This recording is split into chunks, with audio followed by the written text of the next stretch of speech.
ചൂടായ ചട്ടിയിലേക്ക് ആവശ്യത്തിനുള്ള എണ്ണ ഒഴിച്ചു കൊടുക്കാം. ഒരു 3-4 ടീസ്പൂൺ എണ്ണ മതിയാകും.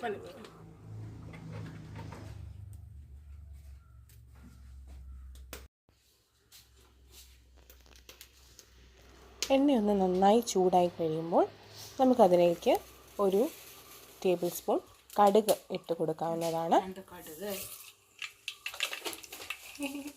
കടുക് നല്ലവണ്ണം പൊട്ടിക്കഴിഞ്ഞതിന് ശേഷം ഒരു ടേബിൾ സ്പൂൺ പെരുംജീരകവും ആവശ്യത്തിന് 1-2 കറുവാപ്പട്ട, ഒരു ഏലക്ക, 2 ഗ്രാമ്പു എന്നിവയും കൂടെ നമുക്ക് ഈ എണ്ണയിലേക്ക് ഇട്ട് കൊടുക്കാം.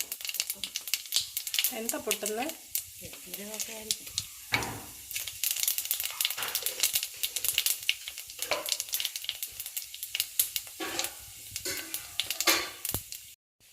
ഇവയെല്ലാം പൊട്ടിക്കഴിയുമ്പോൾ നമുക്കൊരു 4 സവോള ചെറുതായി മുറിച്ച് അരിഞ്ഞത് ഇതിലേക്ക് ചേർത്ത് നല്ലവണ്ണം ഇളക്കി കൊടുക്കാം.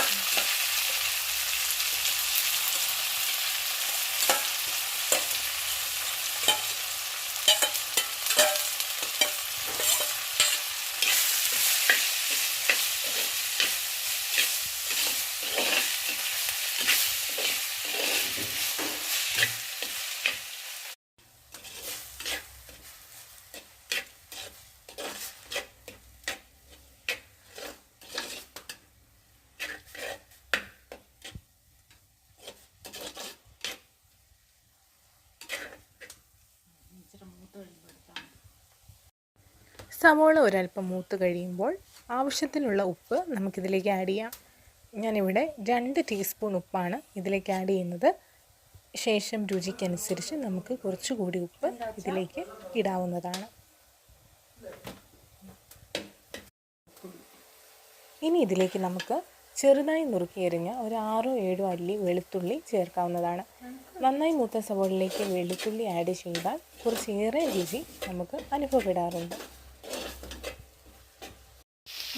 നന്നായി മൂത്ത് കഴിയുമ്പോൾ ഇതിലേക്ക് നമുക്ക് മസാലക്കൂട്ട് ആഡ് ചെയ്യുന്നതാണ്.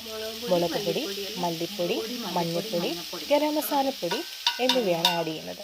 മുളക് പൊടി ഒരു ടേബിൾ സ്പൂൺ, മല്ലിപ്പൊടി 1 ടേബിൾ സ്പൂൺ, ഒരു 1/2 ടീസ്പൂൺ മഞ്ഞൾപ്പൊടി, 1 സ്പൂൺ ഗരം മസാല.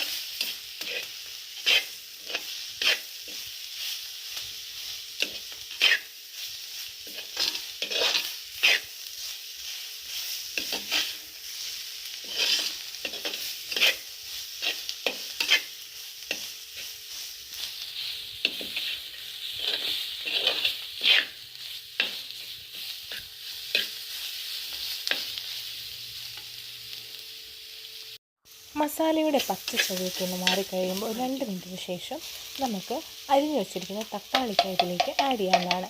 ഇവിടെ 2 വലിയ തക്കാളിക്ക ചെറുതായിട്ട് അരിഞ്ഞതാണ് ഇതിലേക്ക് ചേർക്കുന്നത്.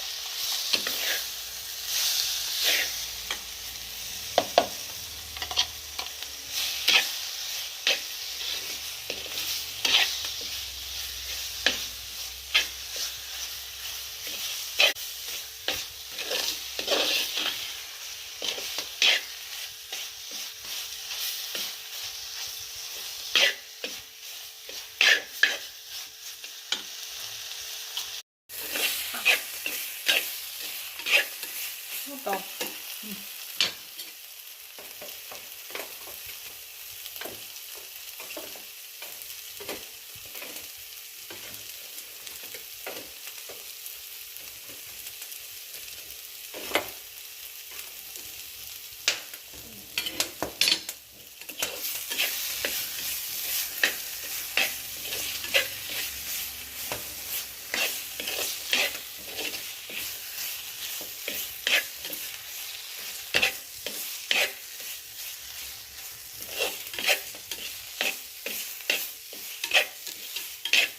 എല്ലാ മസാലയെല്ലാം പിടിച്ചതിന് ശേഷം നമുക്ക് വെള്ളം ആഡ് ചെയ്യാവുന്നതാണ്. നമ്മുടെ ഒരു പ്രിഫറൻസ് അനുസരിച്ച് ഒരു 2 കപ്പ് വെള്ളമാണ് നമ്മൾ ഇപ്പോൾ ആഡ് ചെയ്യുന്നത്.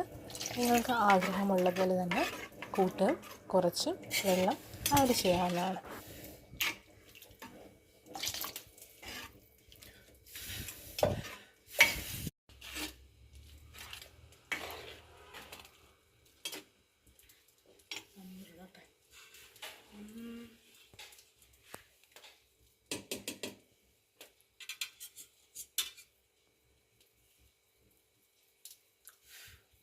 നല്ലപോലെ തിളച്ചതിന് ശേഷം ആ എണ്ണയൊക്കെ തെളിയുന്ന ഒരവസ്ഥയിൽ നമുക്കിതിലേക്ക് പനീർ കഷ്ണങ്ങൾ ആഡ് ചെയ്യാവുന്നതാണ്. ഇത് ഫ്രോസൺ പനീർ ഒരു 10 മിനിറ്റ് ചെറു ചൂടുവെള്ളത്തിൽ മുക്കി വെച്ചതിന് ശേഷമാണ് ഞാൻ ഈ കറിയിലേക്ക് ഇത് ആഡ് ചെയ്യുന്നത്. എന്നിട്ട് നമുക്ക് നല്ല രീതിയിലൊന്ന് ഇളക്കി കൊടുക്കാം.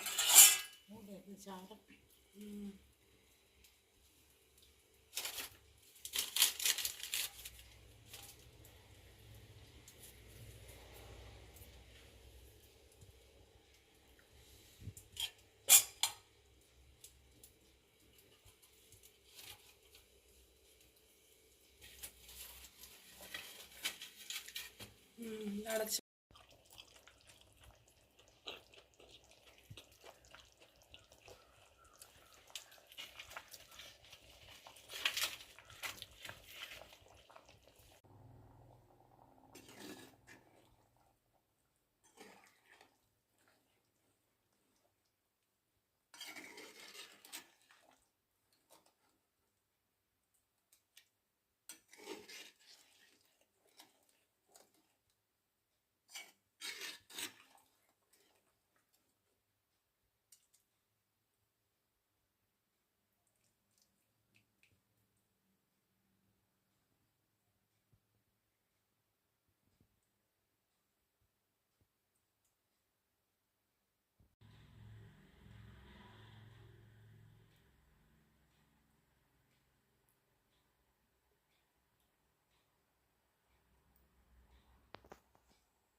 എണ്ണ തെളിഞ്ഞ് കിട്ടുന്ന പാകമാണ് നമ്മൾ നോക്കുന്നത്.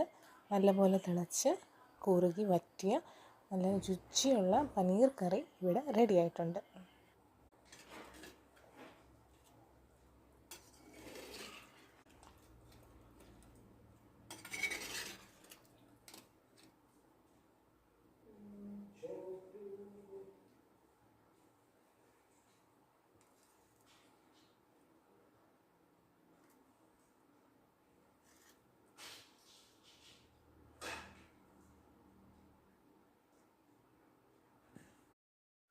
അങ്ങനെ നാടൻ രീതിയിൽ അടുപ്പത്ത് നമ്മൾ വെച്ച മനോഹരമായ പനീർ കറി ഇവിടെ റെഡി ആയിട്ടുണ്ട്. അടുത്തൊരു റെസിപ്പിയായിട്ട് ഇനി കാണാം.